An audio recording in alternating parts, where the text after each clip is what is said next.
Thank you, Dr. Pinto. Good afternoon, everyone.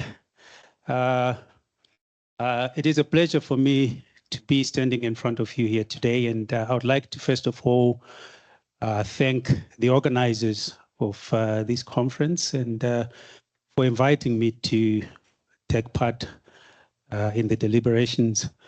I look forward to the next couple of days of interacting with each other. It is a bit of a tall order to, present after Professor Parkington, who is also a former supervisor of mine at honors and PhD level.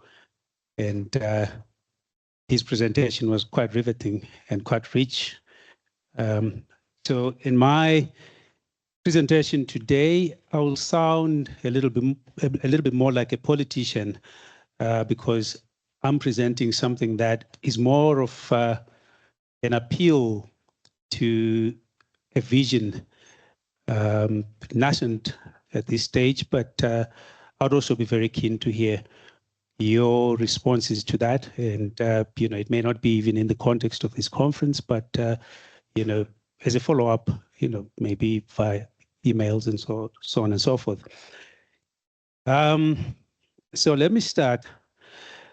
Ladies and gentlemen, colleagues, researchers, heritage specialists, custodians, artists, and invited guests, it is a profound honor to stand before you today at this gathering of passionate minds, all united by our commitment to the research, preservation, presentation, and creative engagement with rock art, which is a robust and enduring heritage that is at the very heart of our collective Southern African identity. I invite you to trek with me, albeit briefly, along the confluence of two powerful currents in visual culture today. The surge in the focus on rock art studies and its ascendancy in the public sphere, on the one hand, and the dynamic realm of contemporary studio practice, on the other hand. I hasten to note that the two movements are not ordinarily thought of as viable, compatible partners, yet their mutuality is obvious. It may be asked, does rock art possess qualities that render it uniquely suitable for archaeological science rather than active contemporary artistic practice? Put another way, why shouldn't rock art be a major focus of research, instruction, and practice in African art schools? This question invites us to consider the amazing possibilities that may arise from breaking down the invisible barriers to bridge this received division. Several unfortunate reasons can be adduced to account for this false dichotomy, but I do not have space to tackle them in the context of this presentation. However, it is sufficient for me to assert that the separation is largely a consequence of enduring colonial intellectual customs and methods of classifying cultures and their knowledge systems based on Western perceptions and preoccupations with difference, superiority, and the putative primitivity of indigenous populations and their image-making practices, ancient traditions, and expressive forms. My task on this podium has two objectives. One, to recognize that archaeological sciences have over many decades brought forth an enormous wealth of knowledge about Southern African rock art. As John Parkington has clearly demonstrated in his presentation, we have so much that we've learned from archaeological studies. And two, to propose a view that now is the time for this knowledge to be applied in earnest to teaching and practice, not just in the archaeology discipline where it has always been daily fodder, but precisely and purposefully in fine art and art history. Colleagues, this is a pivotal moment and long overdue in this post-colonial context in Southern Africa, but most especially in post-apartheid South Africa. There is a need to recognize that the archaeology departments and the art schools in the region should not just be training grounds for idiosyncratic explorations and individual expressions, but potent places for social pedagogy, and transformation, we are called to rethink knowledge, its sources, transmission, and purposes in education. What is the point of education? For our purposes today, I view Paulo Freire's persuasive phrase over 5 decades ago that education is never neutral as much more relevant today than it ever was in its day. In that vein, he advised us that education either reproduces oppression or fosters liberation. How must we know today which way to take in this binary? The wisdom for making this choice may lie in the intersection of archaeology and fine art, because I believe this is where the emancipation and empowerment of the post-colonial society can be most powerfully realized. Therefore, we can ask ourselves, how are we measuring up to the task of materializing a liberating choice in our classrooms, lecture theaters, and studios? The importance of formulating a different kind of education that liberates the minds of formerly oppressed societies in independent nations has long been recognized by African scholars. Writers such as Ngugi wa Thiong'o, as most of you would recognize, a couple of decades ago, and most recently, Achille Mbembe, have argued that education in Africa must undergo a profound decolonization for it to dismantle old and disempowering epistemologies and to recenter indigenous ways of knowing.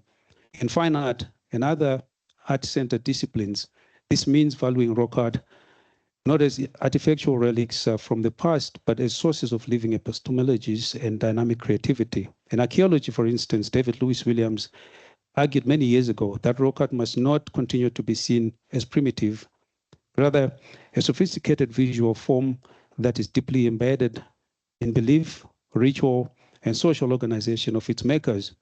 Now we know that the shelters in the Drakensberg, far from being picturesque reminders of the assumed idyllic past, were sites of indigenous people's daily lives, cultural practices, trauma and healing, survival and transformation. The animal representations, so often beautifully depicted, were potent mediators of realms, which is a key concept to understanding the hunter-gatherer's relationship with the natural and supernatural worlds. Therefore, when we engage with the images and their places, we are in fact engaging with a holistic indigenous knowledge system. Therefore, the responsibility of African art schools today ought to be the redress of the past errors by enriching the curricula in ways that foreground rock art, along with other indigenous expressive forms. More than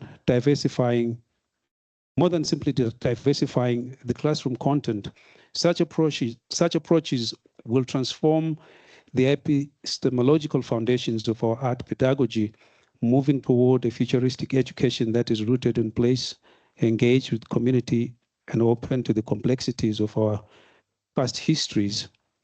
This will also bring our understanding of the depth of Africa's prehistoric art, which is a heritage that's long been mortally wounded and marginalized by colonial systems of education. Going beyond using rock art as an act of aesthetic recovery, this is also a practice of critical pedagogy that teaches our students to read and remake their contemporary world through appeals to this cultural inheritance. I'll now move on to thinking about power, the power of the image and the place. African education generally, and particularly in the art schools at university level, can play a crucial role in changing the cultural character of our communities. Our variegated histories in this region, particularly in South Africa, are marked by both trauma and erasure, but also a resurgence, especially in the past couple of decades. In this regard, how can the revival of indigenous expressive forms such as rock art offer us a rich artistic heritage that is transformative in the pedagogy and in the epistemology of our universities? We see increasingly that contemporary artists generally wrestle with issues of identity, memory, and place in most post-colonial societies around the world, where nations continue to engage and craft new identities and voices. To a large degree, these concerns are not far removed from the ancestral rock artists that that grappled with and edged these concerns into stone for millennia. Therefore, rock art can be central in merging studio practice with archaeological fieldwork to forge fresh and progressive ways that invigorate the present while also correctly honoring the past. Southern Africa is unique, ladies and gentlemen, in its rock art richness and diversity, from the Ukahlamba Drakensberg and the Cederberg ranges in South Africa to the Matopo Hills in Zimbabwe and the Dauris Massif in Namibia and countless other regional clusters. We find the earliest evidence of human impulse to create, communicate, and produce their communities, a sense and experience of belonging in those diverse life worlds. The task of us as researchers and artists is to move beyond the surface and to engage with the indigenous thought patterns that animated this rock art. This requires us to pay particular attention to artistic detail and place. Has already been intimated by the previous speaker, the detail is actually very important, but it's also diverse and different in different regions. This includes the voices of living descendants whose oral traditions can provide essential contemporary contexts. Moreover, the rock art landscapes are themselves continuing heritage sites with power, marked by ongoing use, memory, and even contestation, largely by communities with no direct connection to ancestral lineages of the artists. Fieldwork thus becomes a process of stewardship, where archaeologists, artists, and living communities together negotiate and renegotiate the meaning and the future of these places. In this work, sensitivity to the landscape and its stories is to be centered as a guiding principle. Each field visit can be a reminder that heritage is dynamic and changes continuously, and it's being made and remade in the present by different communities who live in those places where the rock art is located. So returning from the field, the studio becomes a place where experience, reflection, and technique can converge. However, the translation of fieldwork into studio practice is not a straightforward process. But nevertheless, it can be shaped by memory, emotion, and the unpredictable interplay of materials. For most contemporary artists, the studio is thus a site of experimentation where impressions gathered in the field are distilled, abstracted, and made into something transformative. Take, for instance, the painter whose canvases echo the textures and colors of sandstone shelters, or the printmaker who adapts the linear motifs of engravings into new creative forms. We should not, as archaeologists and other specialists in the field, think of these motions as acts of imitation or desecration, but rather processes of homage and dialogue.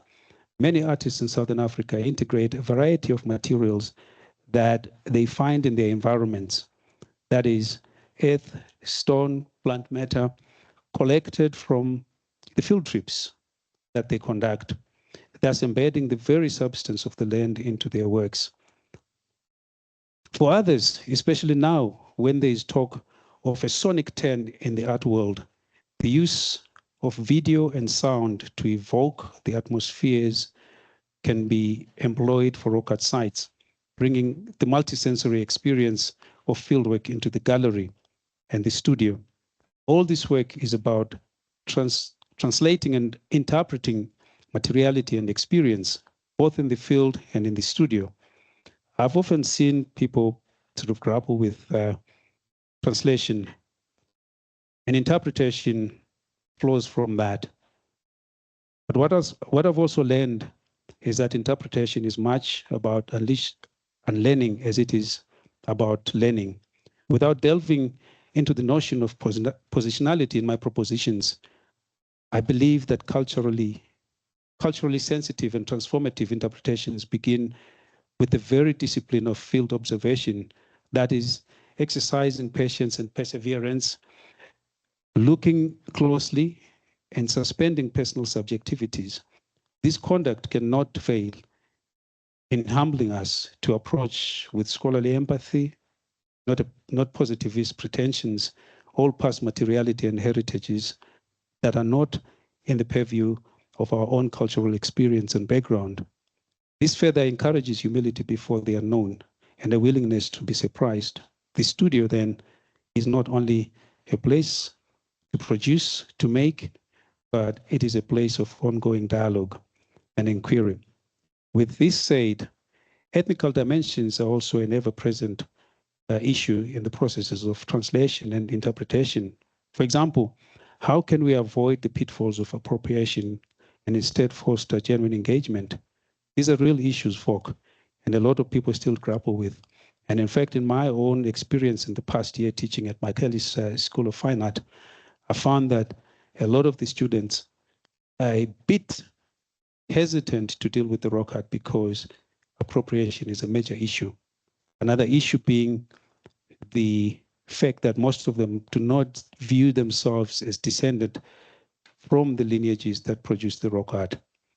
But folks, I'm here to propose that let's work together as archaeologists and practitioners, artists, custodians, and other people that are interested parties in this heritage to create an environment where every one of us in the academy can feel comfortable to deal with this materiality from the past and make it relevant to the present. So one of the answers about the issue of ethics lies in the process. So that involves inviting the community members, heritage guardians, and fellow researchers into the studio dialogues. That can either be physical or metaphorical. In this way, collaborative projects can close the boundaries between the field and the studio. So we could actually see the emergence of co-created exhibitions, community workshops, and participatory installations, which can actually generate new modes of studying and making that are responsible. So let me share a few examples or cases of the potential of merging fieldwork with studio practice. While this may be unknown to many, several high-profile contemporary artists in South Africa have found their inspiration from exploring rock art in the field. The sculptor, for example, Nandi Pamtambo, has spoken about how visits to sites informed her approach to materiality and surface, prompting her to explore new ways of working with bronze and hide. Another well-known artist, Lara Vinvogel, also known as Lady Scully, openly acknowledges Khoisan influences in her work. Recently, she curated an exhibition titled Grootgat, inspired by a real place here in Kimberley, to show how she frames these influences. Let me read an excerpt from the Novel Foundation that introduced the exhibition that was highly acclaimed from 2024 into early part of this year. Open Courts. The title of the exhibition refers not only the direct translation of Big Hole, which alludes to the huge gaps within the history of South Africa, but Grootgat or Bushmansgat is a freshwater cave in Kimberley.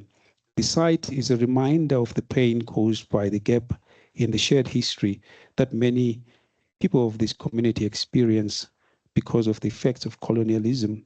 The cave was considered to be a sacred space for the indigenous community who used it as a fishing site and a space for rituals. Since being seized by colonialists, it has lost its original purpose. Within Grootgat, Lady Scully creates a fantasy realm inspired by Bushmansgat, a space whereby the San, the Khoi, the Griqua, and all brown people from South Africa live in the environment filled with tradition and a shared undisputed history. Close quotes. I hope my pronunciation of the Afrikaans word is not, didn't come across vulgar, but I did try my best. Generally, the work of these artists and many other creatives bring together fieldwork, observations, and studio manipulation, thereby creating layered translations and interpretations of imagery, stories, and places in ways that bring together the past and the present. The desire by artists to blend the ancient and the modern is not a new phenomenon. Several celebrated artists in South Africa in the past come to mind, but most of you will remember Walter Battis and Jaco Pierneef, who were both passionate about rock art, and to the extent that they even embarked on sustained projects reproducing its images and panels. Battis also published on the subject matter, even though he was derided in some circles. The importance of this, however, is in the recognition of the creative inspiration that can come from rock art and the desire to merge ancient and modern imagery. These cases illustrate the richness and diversity of potential approaches for merging the field and the studio, and that the dialogue is never one way, but rather mutually reciprocal, processual, and transformative. At the moment, I'm also inviting some of these creatives. I've started working with one creative, a young man, a former student at the school where I'm based, who has actually come forth from the colored community and reclaimed his Khoisan identity. He has a very fascinating story to tell about how that came about. He says that it came in the form of a dream where he encountered the word "come" for the first time, and he had never read this material, and he never had any reason to know about the "come" and any other group name of the past hunter-gatherers of this region. But since getting that vision of "come" and learning who the "come" were, he has adopted the name "come" for himself, which he goes by in the art world. And he's a very, very dedicated and interested party who's really explored the people in the Kalahari and in the Northern Cape, and he continues to craft ways of engaging with those indigenous communities to drill deep into the past and the stories and the landscape. So now let's think about the ethics, of collaboration, which we should take as a very serious responsibility. No discussion of merging studio practice with rock art studies can ignore the ethical imperatives that are at stake. The histories of colonialism, dispossession, and exploitation that shaped South Africa continue to haunt the heritage sector. Too often, the study and the display of rock art has been carried out in ways that exclude or marginalize the very communities whose ancestors created this art. Recording this, a new generation of artists and researchers is increasingly prioritizing ethical collaboration. This means more than just consulting or seeking permission from the extant communities, but takes seriously the building of relationships of trust, reciprocity, and shared authority. Examples abound of projects where local custodians are being employed as co-researchers, where artists facilitate skills, transfer workshops, and where communities retain control over the interpretation and dissemination of their heritage.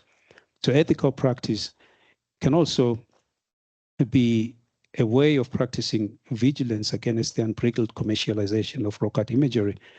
Rock art is not up for grabs in the marketplace. It is not out there to be plundered for decorative and money-making purposes.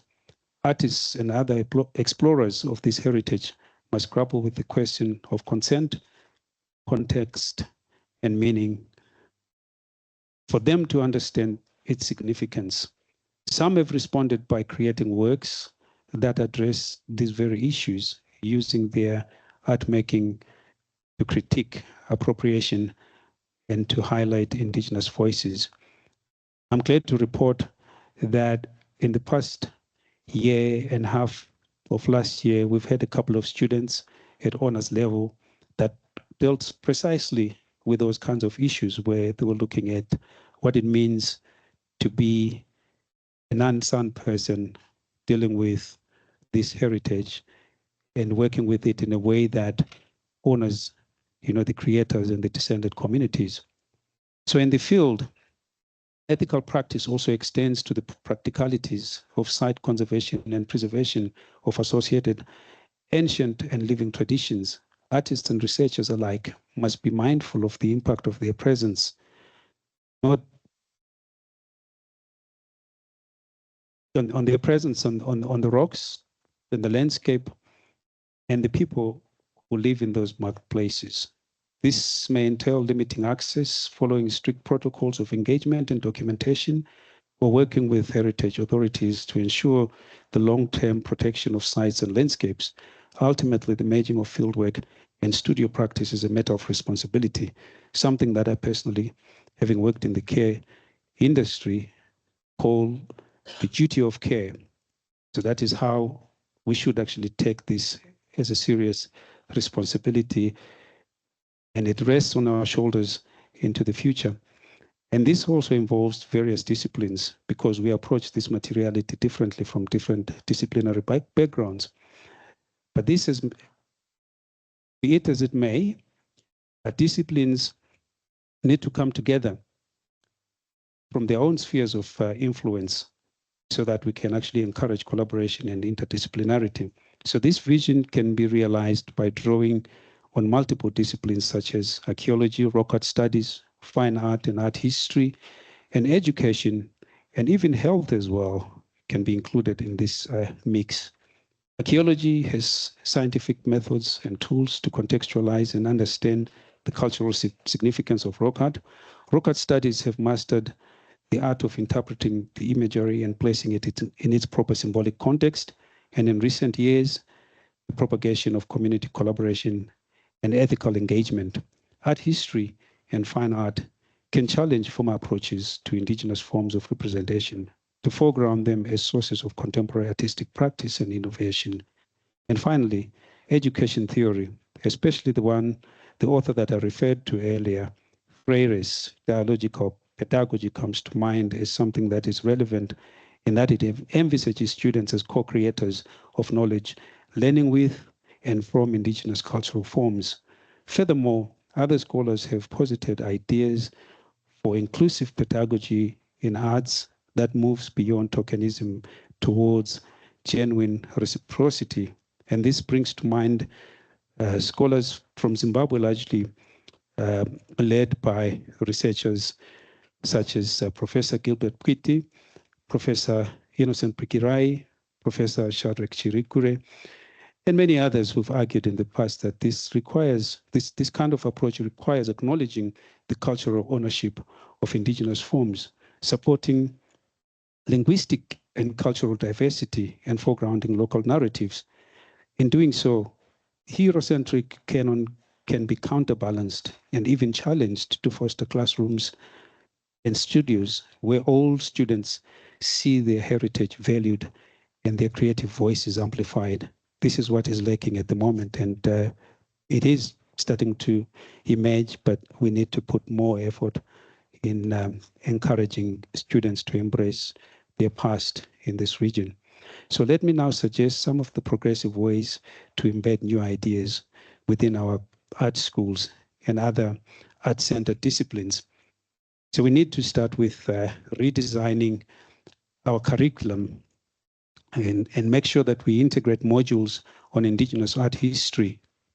It's not been called such, but let's actually, start defining some terms such as that, a phrase, indigenous art history. To some, it might actually sound a little bit too pretentious, but, if, we start working on this and producing scholarship that really drills down on what that means, we can make headways in Southern African rock art and including it at the forefront of instruction in our schools. And perhaps not just at the university level, but going to lower levels, school levels. So these can actually employ case-based and site-based learning, including field visits to rock art sites with the accompaniment of specialists and community custodians. I also suggest a strong reliance on interdisciplinary projects. So it is actually the time to, as some people would say, colloquially, to move out of our silos, and pursue with a passion collaborative projects where students work alongside archaeologists, artists, and local communities to document, interpret, and reinterpret rock art using both traditional and digital forms of media. This has been suggested by other scholars in other places for some time now, and Aaron Mezo comes to mind. Community engagement is also a very powerful approach, to be encouraged. It is going on at the moment, but we still need to amp the ante on that front and partner with descended communities, ensuring their knowledge and priorities are included in shaping research agendas and exhibitions.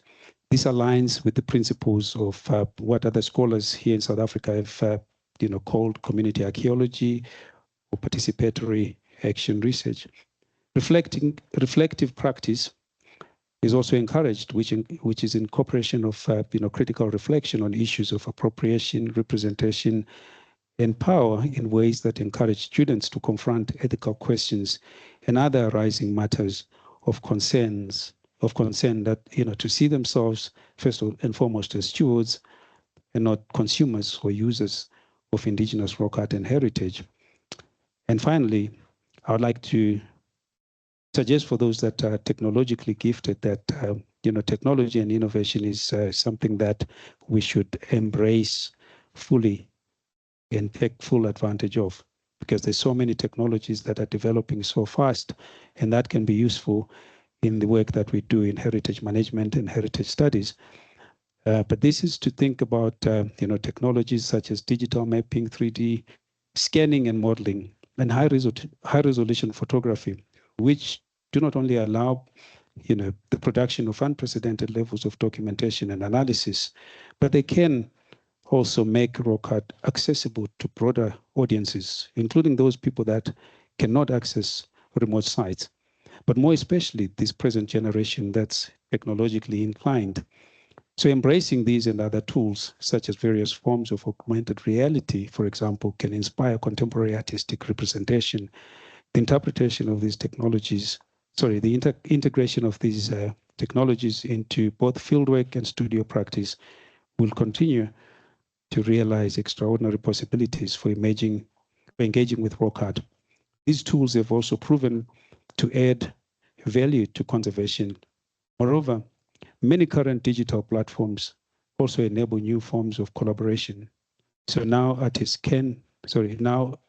researchers, and community members can co-create online exhibitions, archive oral histories, and interpretations. The democratization of technology means that heritage is no longer the exclusive domain of experts, but can be a resource that is created and shared by many hands.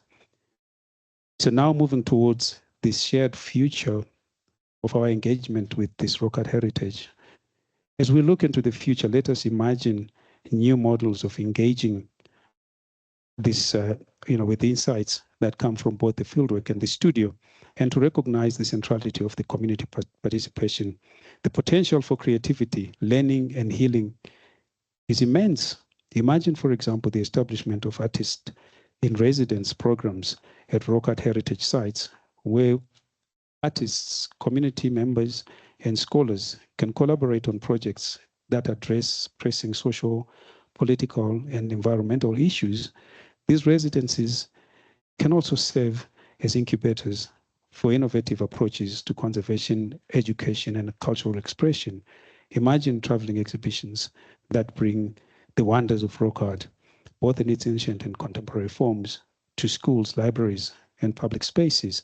Such initiatives could foster a sense of shared ownership and pride, while also inviting critical reflection on questions of heritage and identity.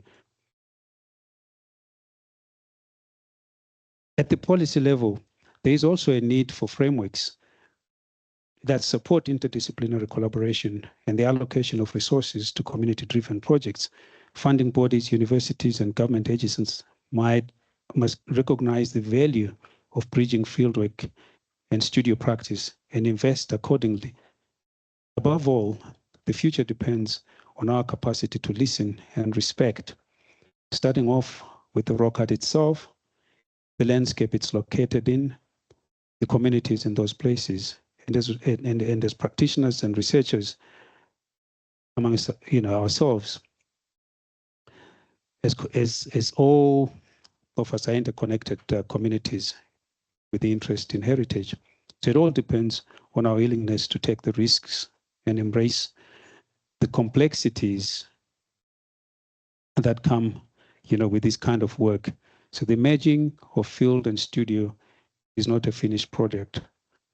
And it also is something that is more like a journey that together we can take and keep going and learn new ways of seeing, new ways of making and belonging.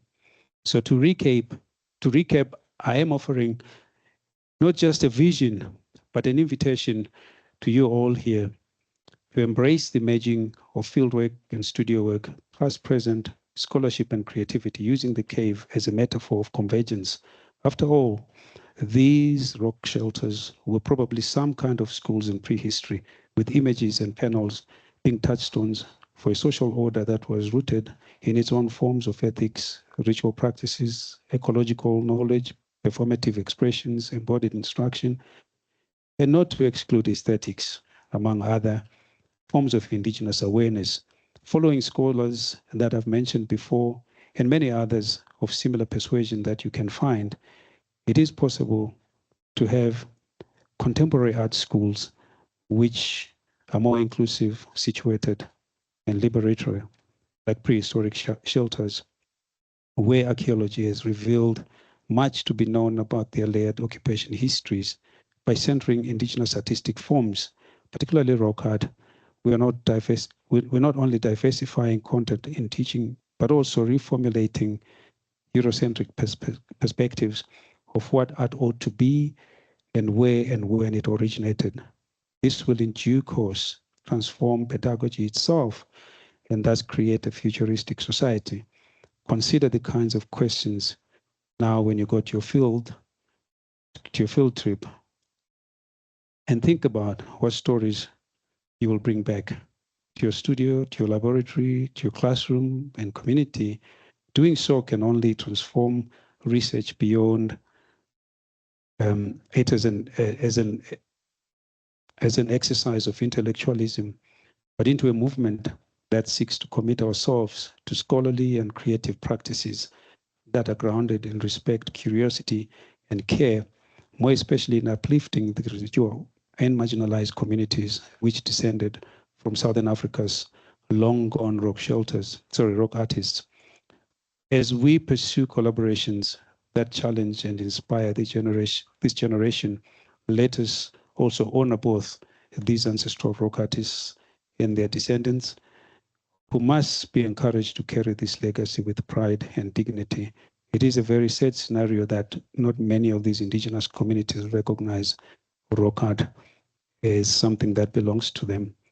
I recall a couple of years in Botswana, at Sodilo Hills, where I witnessed a trance dance, and the leader of the troop, when he was taking a break, stood on the sidelines, and I approached him and I asked him a couple of things about what he had said concerning the trance dance and the paintings.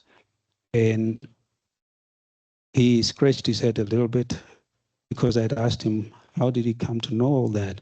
And he said he had read it in school books. So to me, that was a little bit of a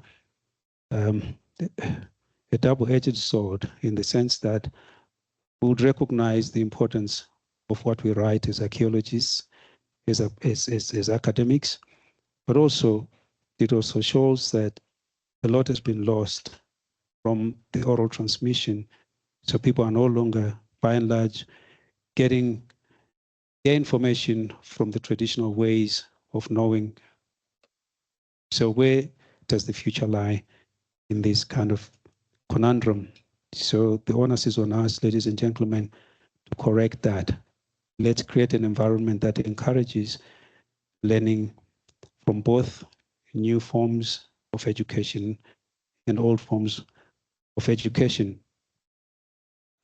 So now, just before I end, I would like to sort of affirm that rock art has a lasting value, and let's create an environment that acknowledges that as much as it is ancient and it is no longer practiced, we can still do something about it in the modern times and carry on the tradition in our own way, but respecting what we know of what it was when it was created, at least from what we've learned from the descended communities that we studied. So it is a process and a way of being in the world.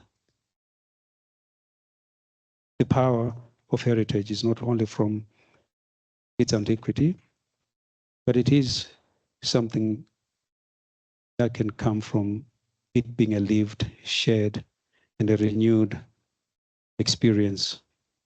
I hope I've persuaded you all of the urgent need to create an environment that brings together our fieldwork as archaeologists and our studio practice as fine artists and art historians to forge new tracks towards understanding, towards knowledge and creativity in print and canvas and in the hearts and minds of our communities. Thank you for your patience. Thank you, ladies and gentlemen.